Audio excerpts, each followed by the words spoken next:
Hey everyone, I just want to say sorry for the recent lack of activity on this channel. I've just had an extremely busy month, on top of getting really sick and having my antidepressant medication doubled, so the side effects from that kind of jumped onto the sickness, and I was just fatigued and out of commission for many weeks. I had the review of Reunited recorded all the way back in July, but I couldn't get around to editing it and finishing it until just recently.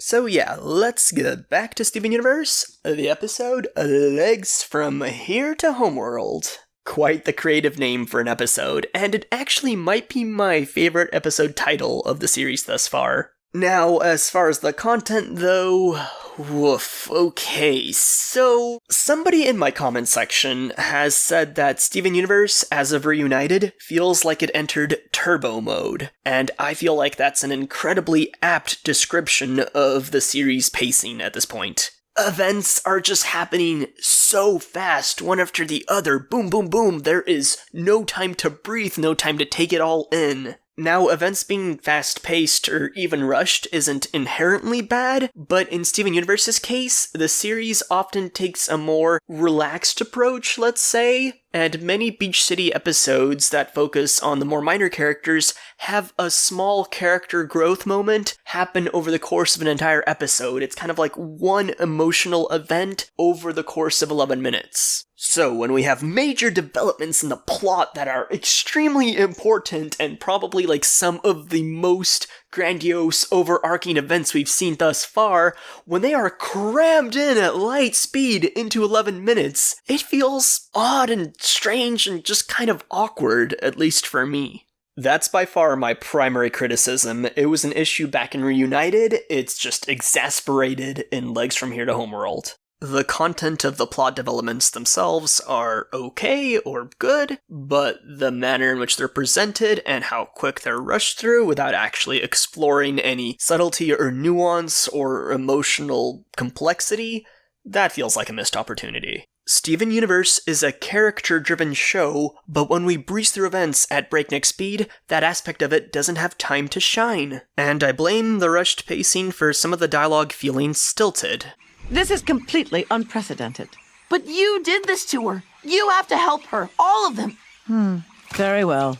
Not only do the Diamonds not have time to express the plethora of mixed emotions they must be feeling, they also go along with Steven's whims so easily, simply because there's not time to bicker or talk for extended amounts of time. We gotta go, guys! We're going to Homeworld this episode! So, when the combined powers of Steven, Blue, and Yellow are not enough to turn Centipedal back into the Nephrite she once was, Steven decides they must venture to Homeworld to speak to White Diamond and get her to agree to fix all the corrupted gems on Earth. The massive pink legs in the desert happen to be Pink Diamond's old ship, and I found it rather funny how Pink Diamond, the smallest of all the diamonds, has the biggest ship.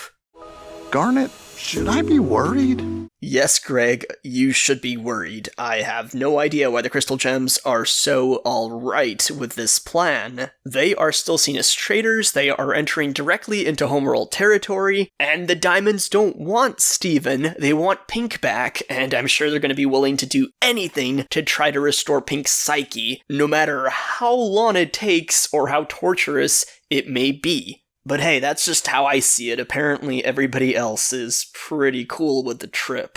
They even take Connie, which... whew. Well, actually, Bismuth does voice how dangerous it all is. You're about to enter the lion's den. But then still feels like Steven is a lion himself enough to handle it. I will say, though, my favorite part of this episode by far, other than the quirky comedy with the ship legs, which was just fantastic... I bet when Mom took off, it was pretty graceful, huh? No, not really. Was Bismuth staring out at the ocean at the broken hand ships and realizing, I don't want to go to Homeworld, I can't do this, I am not going to join a diamond entourage. I complained how a lot of the interactions in this episode kind of didn't feel genuine and were stilted due to the rushed pacing. I feel like Bismuth is the only one who got enough focus and enough time to breathe that her words actually left a genuine impression on me. So yeah, kudos to Bismuth there, although I still feel like her confidence in Steven is way too high for the sort of mission they're taking.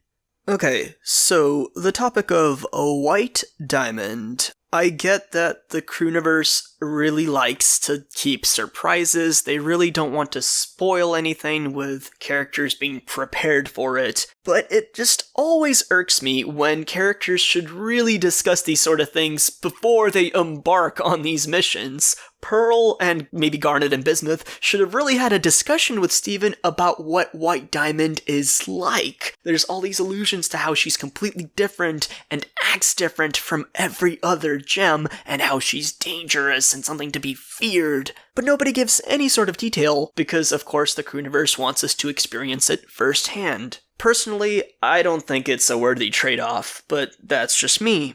Before we actually get to see White Diamond, we see her Pearl, and she's the most interesting, I guess, of the bunch, because she has a clear injury that has not regenerated on her face, and I can't help but feel like this is an abuse she suffered at the hands of White Diamond.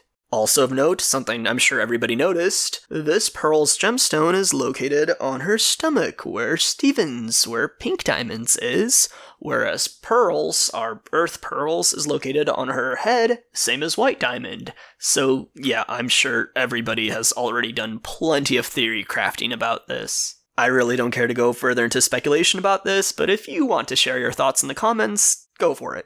White Diamond herself looks pretty freaky, I guess. That Lisa Simpson-styled hair-face combo thing you got going on there, yeah, I don't personally know how I feel about that. It's quite a striking design, but I can't quite say if I like it or not. I will say, though, that I really, really, really like her sandals. Those look great. The black and white color scheme is also doing it for me. I am loving the colors, or lack thereof.